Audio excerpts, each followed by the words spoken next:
the opening act. I'm sure Patricia and David wanted Patti Smith or Keith Richards or Pee Wee Herman, but I was cheaper, so. So I'd like to do a land acknowledgement. This is the traditional territory of the Haudenosaunee, the Huron-Wendat, the Anishinaabe, and the Cree. And this place is called Tekaronto. Yes, I'd also like to acknowledge our queer ancestors who made a space like this possible. And yes, and icons like David and Patricia.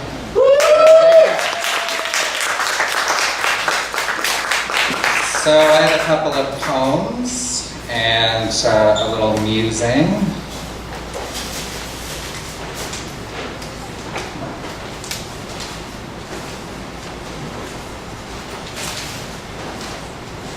All right, so my set was called Hallucinations Remixed, and so this is a poem that kind of looks back at some of my writing from when I was doing a lot of drugs.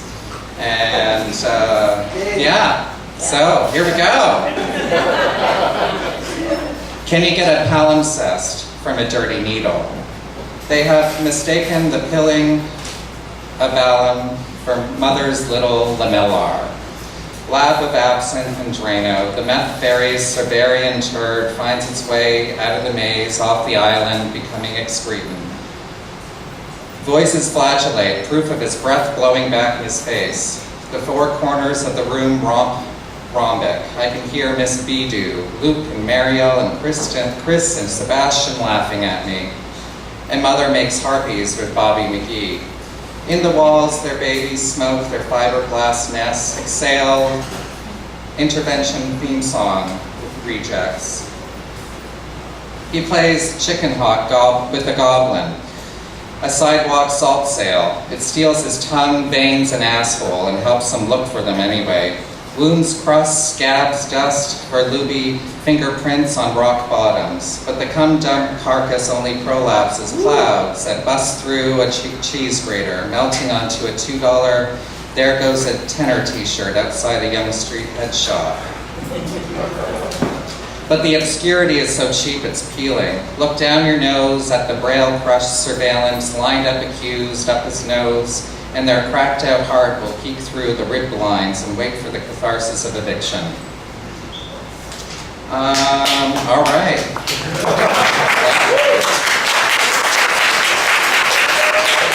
And then I have a little musing that I wrote recently. He said I had a stick up my ass as he stuck a straw up his nose and did another line of coke.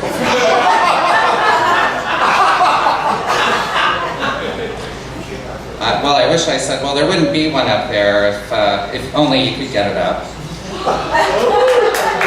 I did lots of lines too, once, not anymore. I did so many that I followed along to a country and western line dancing instructional video and treatment on a Saturday afternoon when there was nothing else to do. Stefan and I shared a Mickey of Southern Comfort later that night in our assigned room. We thought we were Janis Joplin.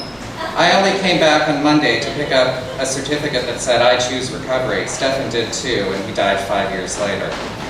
I stuck lines up my ass when my nose stopped working, and when I didn't want to miss a vein. I thought I was Stevie Nicks, but Stevie Nicks stuck coke up her ass, not meth. I cracked my head wide open, and now one part of my skull is lower than the other. It's supposed to be a reminder of the 11 other steps I'm supposed to take. How do I stick to this and make sure the stick up my ass stays bent? All right. And this is a cute one. It's actually supposed to be like an autumn poem, but whatever. Fall makes leaves fall and makes allergies act up, which makes my nose hair stick out. And so I pluck them, and they fall on the floor like leaves. All right, thank you so much. And now David is going to take it away.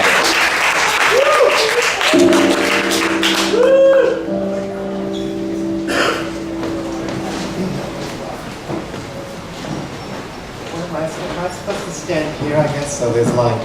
Welcome everyone. Thank you so much for coming to Musings, Music, and TRANSmeditations.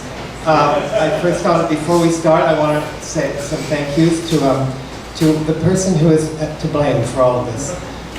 Thank you, Aaron Vaughan, who's not here. He knows better.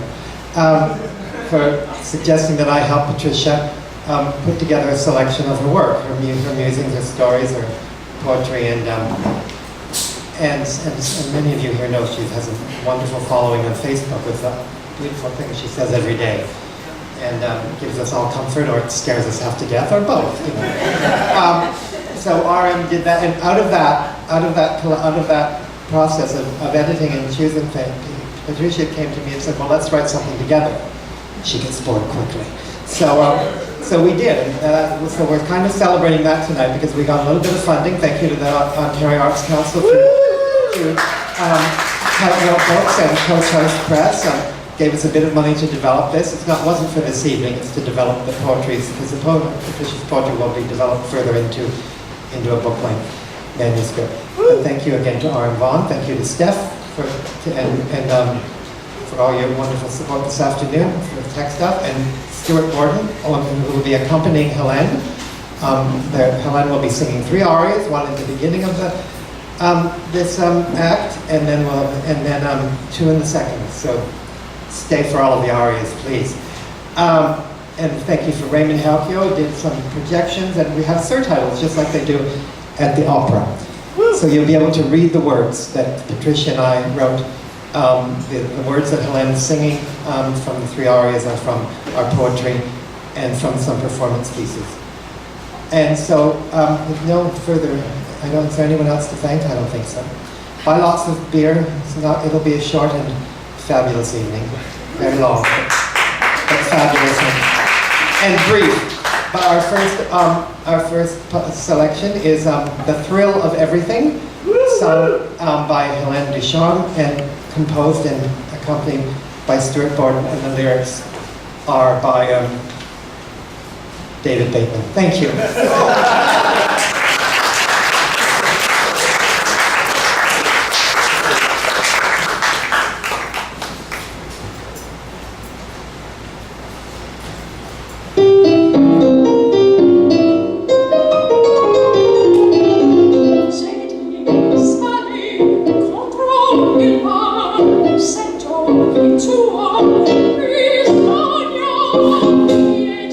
Spalli contro il mare.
Thank you, Helen. That was wonderful. I'm sorry I made a mistake. The words were by David Bateman and Patricia Wilson. Oh, what a good start. The next piece you're going to hear is all by Patricia Wilson. It is a story from Musings from the Bunker. It's available in the chapbook. If you don't already have one, $5, or pay what you can. And this selection that Patricia is going to read for you now is called Cervix Buster.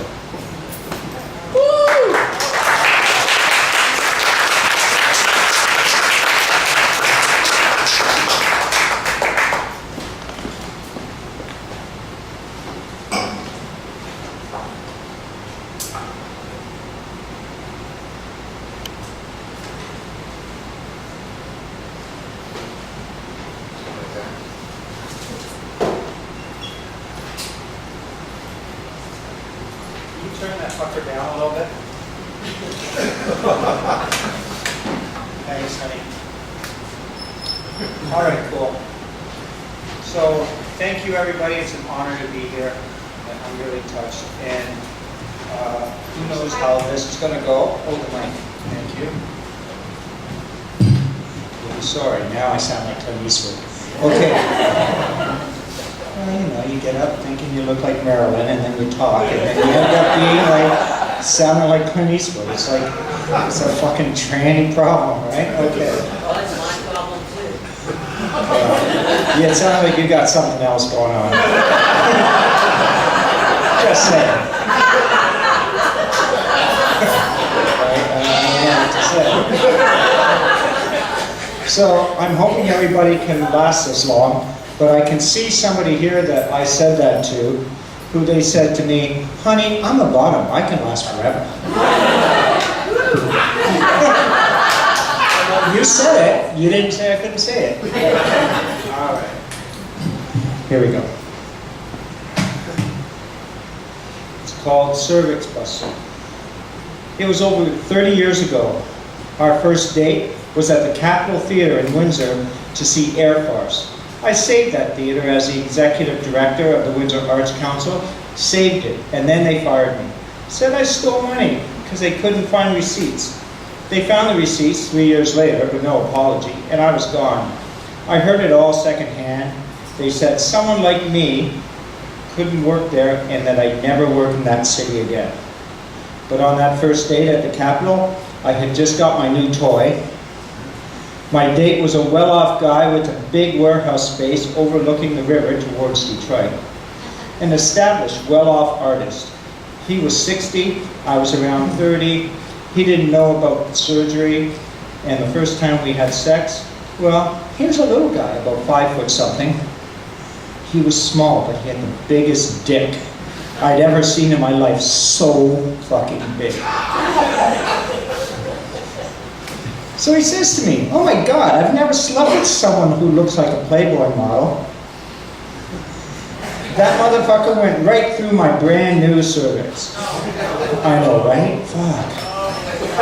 I went right into the clinic the next day. I couldn't move. I couldn't breathe. I thought I was having an appendix attack or something left over from bad surgery. So I'm in the stirrups, and the doctor told me that the surgery is so exact, even a gynecologist can't tell. Like I need to hear this right now, right? He's looking and says, okay, you can get dressed now. I'm dressed and still bent over. He comes into the office and says, well, I skipped a part, fuck. Okay, at the time I had moved back in with my mother after leaving a girl from a story that I'm going to read a little later on called Back Home.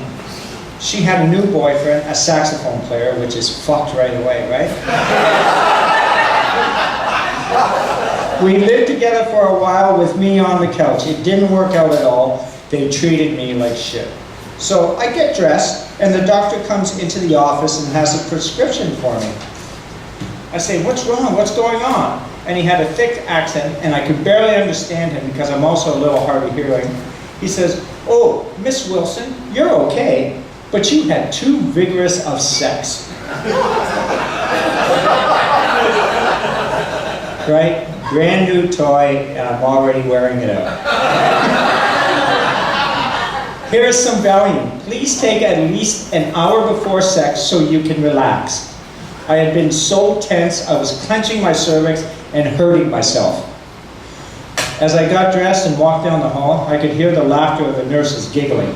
Not the tranny giggling, but she's getting laid a lot kind of giggle.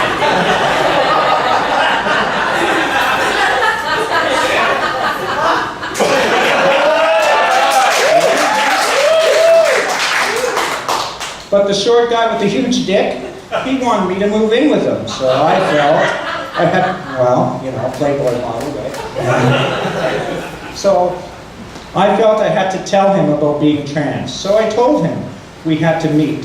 Turns out he expected it to be about me having a child out of wedlock, and the child would have to move in with us. But you have to know, he said that was okay. But he didn't know what to do with what I actually told him, so he went, I can't even say this without choking, so he went to the priest who ran the AA center and talked to him about it and told the whole story to the priest. Now, listen to this is fucking amazing. The priest said to him that he had been given a rare gift and that he should go for it. That's pretty cool back then, 37 years, right? So, the fucker ran. He said to me, I can't be with you anymore because the thought of you, that you once had a dick, is too much for me. Ironic, when his dick was too much for me.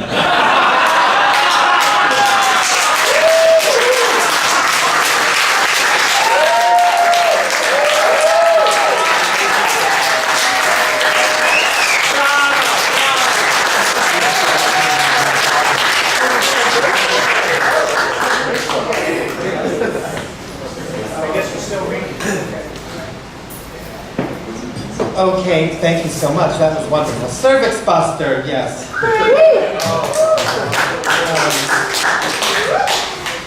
So now we're going to do a set. We're going to actually read our chapbook to you. Perform our chapbook for you. Parting. The title of the chapbook. Can you hear me? Okay. Yep. Yeah. The title, is that better? The title, Parting. I came up with that part of it. Patricia's part of the title is this waltz with words. And if you can follow along, like you're at Sunday school, if you like. But the title comes from a Philip Larkin poem called Aubade. And I thought Aubade just meant parting. Well, I was wrong, because I can't speak any fucking French. And apparently it's much more complicated than that. Aubade is like that moment between when morning breaks, when morning comes, but it also refers to lovers who are parting. So, anyway, parting. This waltz with words.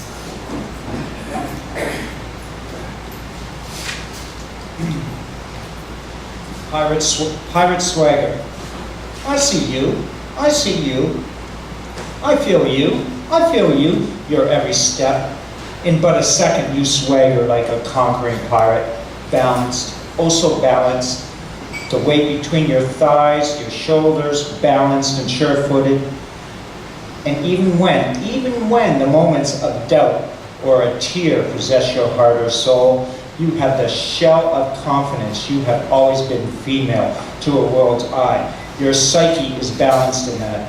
I know, I not, I quiver in my bravado of a heart and soul of female, and a shell of never quite there, always hoping for the secret, your secret, to a conquering pirate swagger. Of course, I developed my own swagger. I open my knees unabashedly. A twitch, a half breath, gives it away to me, only me.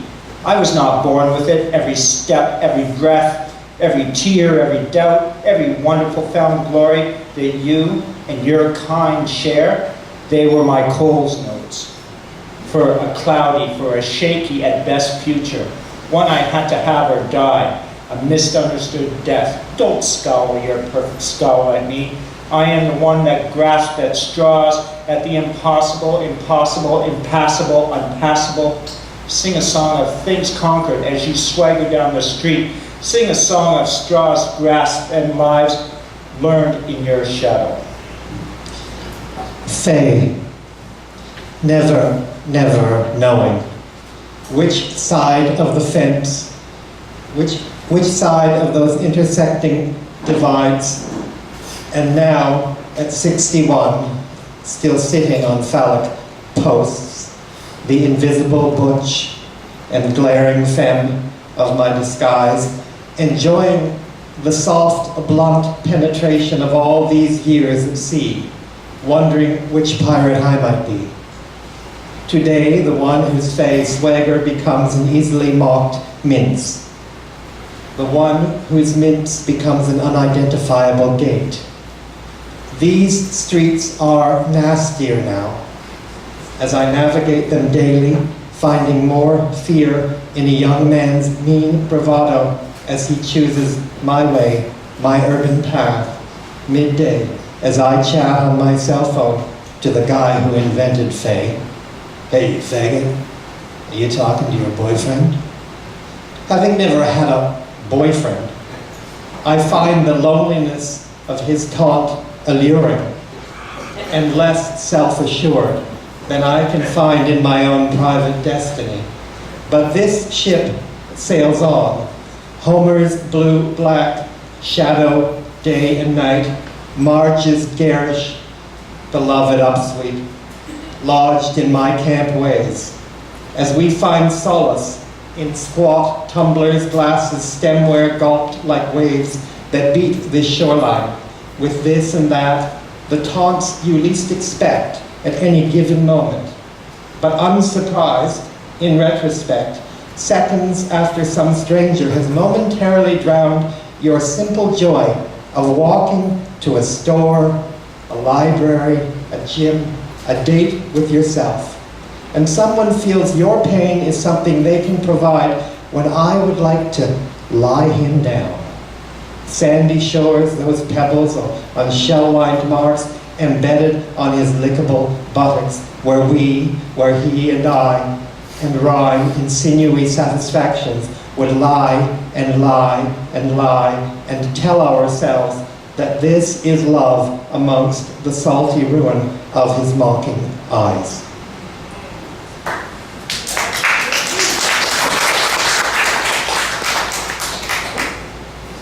I feel you. Oh baby, what? Oh baby, what you doing there, standing so close? Oh baby, I can feel your heat. Oh baby, what you need, rubbing my black jean leg with that bony knee? Oh baby, what you whispering, what whiskey words so close to my ear? Oh baby, yes, I'm getting what you want, standing with our backs against the bar. I feel your need, I feel your fingers caress my ass. So slowly, unseen but not unfelt, slowly up and down. Oh baby, this ain't new to you. Oh baby, it is to me. I feel my tremble, so do you. Oh baby, what you want me to do. I feel those fingers slipping from behind. Oh baby, you ain't new. Oh baby, you ain't new. Oh baby, something squirms me towards your fingers. Panties wet. Oh baby, sorry, that's all we get.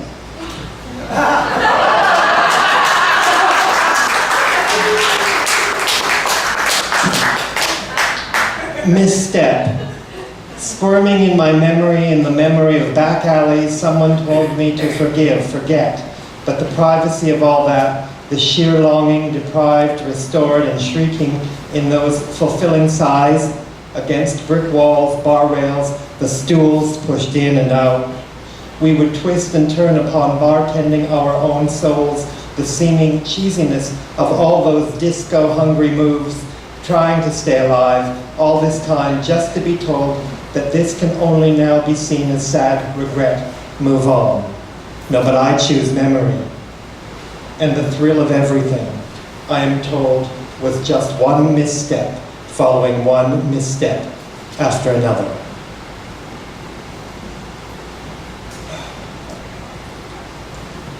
Couples, you yell recipes over the air conditioner, roaring at us as we take our lives to the summer balcony.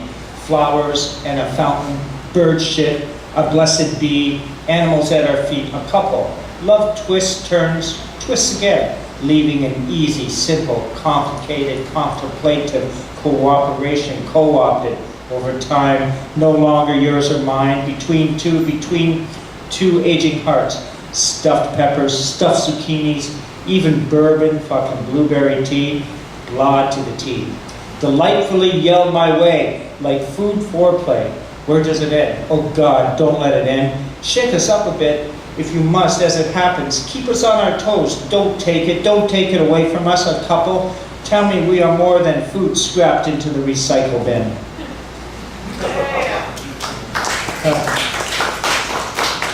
End of Days, and End of Days has a footnote. End of Days is the name of a cocktail at Glad Day Bookstore and Bar. I prefer booze to books, but you know. It's a wonderful cocktail. I've never had tequila with beer, and what else is in it? It's amazing. Tequila, beer, Campari, and beer.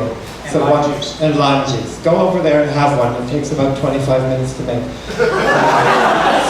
And half your salary. Yeah. End of Days. Food for thought, renewed in meetings of these mashed potato minds, begrudging gravy as a metaphor for all the excess we desire.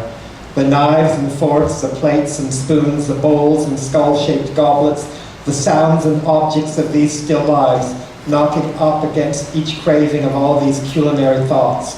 When the comfort of a meal, alone or shared, among the verbal beckoning of varied rhyme and form, the drinks and laughs, the wry, sarcastic ramblings that unfold, reveal the fabric of our sightings. All the things we love, the food foreplay, the cocktail chants, the tequila, gin, the IPA, these end of days martinis, served by gorgeous, girlish, mannish men and boys half our age, as our intersective genders find comfort in the repeated silence of our unknowing quips and smiles.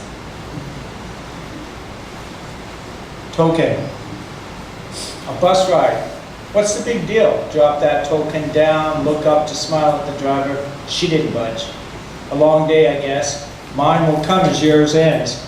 We headed to the music store. Strings and a guitar strap, a conversation with John, who owns and guides the ship. Brought a pound of coffee beans. We both have spoke of our love of that dark roasted delight. Oh, and I found it hard to find William Burroughs stock that includes home movies and other wonders that I bought for him to watch while he perhaps drinks that coffee. We had also headed to Harbor Fish and Chips. She is a virgin to that tasty fare. I picked the only fucking week they are closed. A summer vacation well deserved. Helen mixed me up a store-bought, pre-made Caesar salad instead. Normally a steady, satisfying meal. But there were misplaced Brussels sprouts throughout, completely fucking it up. Work is looming, but we are both reading on the balcony, waiting for the sun to hit us so we can believe it's still summer. Is it still summer? Against this cool air, the fountain is full, and it splashes my arm as I now crave coffee. Time is there time to brew, or am I turning to instant, not too bad Starbucks coffee? Parade. The coffee he drinks by the water cooler, a few steps south of the pure Colombian beans, ground into fine debris for this next fix. Misplaced my thoughts. Only seconds ago we mingled. Arms and legs, our crumpled towels, thighs, the lips and fingertips set against those sweated drops of all this bodily gaining. That steam, this is my momentary lover. Hands off, hands on, caffeine-fueled dates with hymns we mutely sing. These same-sex sites of play, these holy, irreverent nights and days stand in as permanent fixtures instead of that parade of one that I was weaned upon. But that never took hold. Instead, this transient promise of one promiscuous life of loss and love, instilling grace, instilling fear, instilling momentary risk and gain, and the hallowed nothingness of all this overflowing trust. The anger and dependence of all the creatures coming through our lives without a word, a murmur, bark, or just the purring of their passing souls like ours, like us.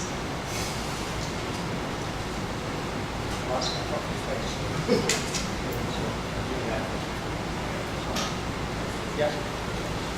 Oh shit, my arms aren't long enough. Okay. That's okay. Maybe David can also. Okay. I feel you too. The years that followed me, they are mine to keep. There are many over 60 years, at least they are mine. As are my books, piled on bookshelves, arranged on the floor, balanced on top, notes written on paper and napkins, skulls and more skulls under, behind the toilet, silently watching over the cat litter, over our dinner, more skulls. A reminder of where things go. All that and more in our 60 booked years under my belt. Still, old age has not moved on me. It was not found me yet. It has not found me yet. Candles and sage and physical magic, all active in the bunker, has diluted my doorway, chipped with peeling paint, so old age hasn't found my front door of time spent. That, I fucked that up, but I can't see what the hell I'm reading. You get the gist.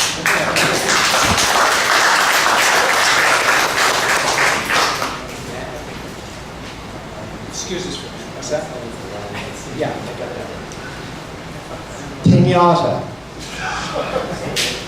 Like it is going out of style, time spent like that Mexican vacation he backed out of, leaving you alone with two fares, neither of which you would choose, like candles, like candies, spilling from pinatas, falling into hands of joyful nothingness, money to burn it as if it was not already burning, always something to buy, always a block to re-inhabit, neighborhoods to get bored with, to fear in the total self-indulgence of growing old, that, quote, queer art of failure, where we reimagine every day the ways in which we once walked these streets filled with hope and play. Home was a half-hearted way of imagining hearth and hapless history, and he abandoned you. Within the familial discourse of he was a man passing as straight, and you were a fey boy passing as a fey boy. Who else could we choose to forgive? It's not like we had a choice. Now, all these years later, rearranging furniture, repainting walls, guessing how many centimeters of latex listen to the passage of time, the ways in which excess, too many books, too many t-shirts, too many used sombreros in a storage closet without memory. This is a small apartment called home.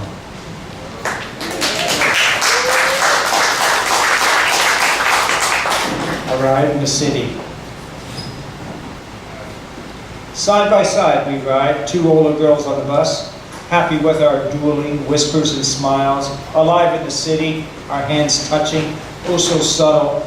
Fear dies hard amongst prying eyes. I have never, to this day, again, after years of fears, shouts and shoves, I one day stopped the ride, and cabs became the only way. Funny now, and how I came to riding again, money's tight, and I felt I was missing out on our city's urban life. So here we two are, riding in a city, cat carrier on my lap, a cat in a case feeling, perhaps, like I did, for so many years, rattled and jostled, all good now though, on our way, home to the bunker, here living in the city, safe and warm, with 4-footers and all things, all of us. The city can be a dangerous place. You got your little knife, I got my heavy wallet chain. We try and feel safe riding here in the city. Hey, look out for that guy on our right who jumped on the bus just behind us. He is heading for the back. His hood can't hide that he is high and riding the bus here in the city. I saw it in his eyes as he ran up the stairs 2 at a time. He has violence on his mind, and he is going to waste no time. I saw him pull a black taped metal pipe out of his pouch. You feel me flinch, you feel me tighten. Looking me in the eyes, You nod that, what's up nod. I got one eye on us and another down the aisle. Oh baby, I don't have to answer. From behind us, a smash, not once but twice. He is swinging, breaking glass on the ride in the city. He bolts out the door as the bus stops for a stop. We are all a little dazed, slow to react, and he is crazed. Being high, and it's in his eyes. He hasn't finished. Fear is running in the bus as he is running, chasing our bus in the city, smashing and cracking windows. As we finally pull away, Hey, riding in the city, so much human, so much struggle, so little peace. Riding in the city, we leave all behind to begin again a new day. In the same city, two older girls sitting side by side, riding on the bus, wouldn't want to be anywhere else.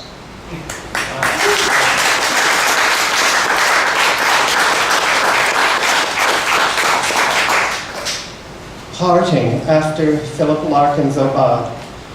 When working is an artist's balm, an old perfume you never wore, but it was always there, suffering on the vanity, resisting the onslaught of another moment closer to recycling bins for fragrance, alongside an old Swiss chalet takeout stained by fries and gravy about to rot.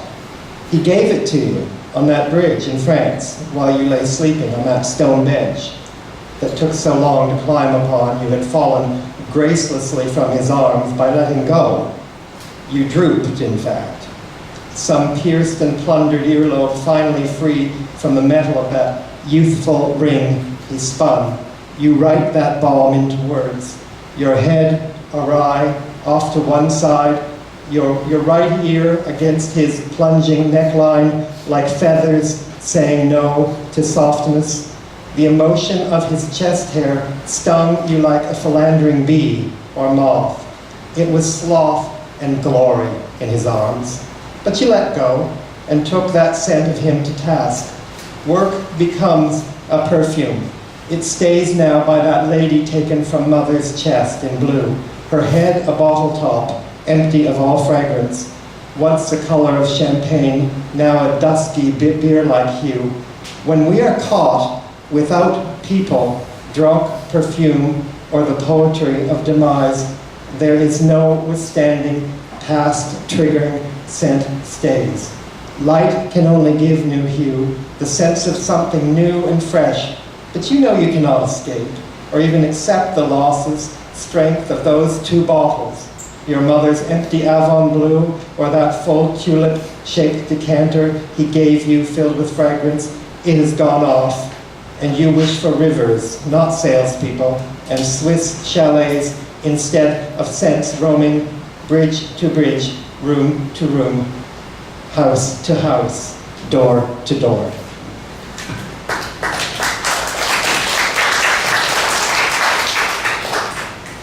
Me, sitting on the balcony, grounding my bare feet on its bare concrete. Folklore speaks of grounding. I fall victim to the need in 40 degrees centigrade. In my coffee days, I see or imagine I see, can see shimmering waves, no better yet ripples of air around the plants, breathing hard and happy in this narrow slot they have late September. The fall has made its move. The dance with a story to tell, how a tired summer has waved goodbye in a final steamy blast. A September holds its September. September holds its season, a waltz or perhaps a two-step into fall. The need, a poet's need, to catch a light just right, like a painter, to describe, to mystify. What was the flash and give it some mindful color? The need to give away what was hidden or just created with language that smirks at the impossibility.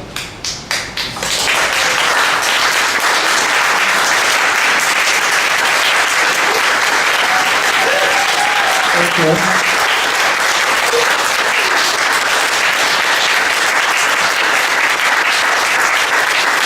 Thank you so much. That's the end of our first act. Please stay for the second. We'll have a brief 15-minute intermission, and then there'll be two more arias. We'll begin with an aria by Helen, and we'll end with one, and in between Patricia and I will read some shorter pieces of our own.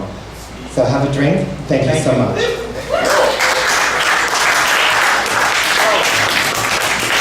And because thanks to Drew Rosen, who suggested this, there will be a fabulous costume change.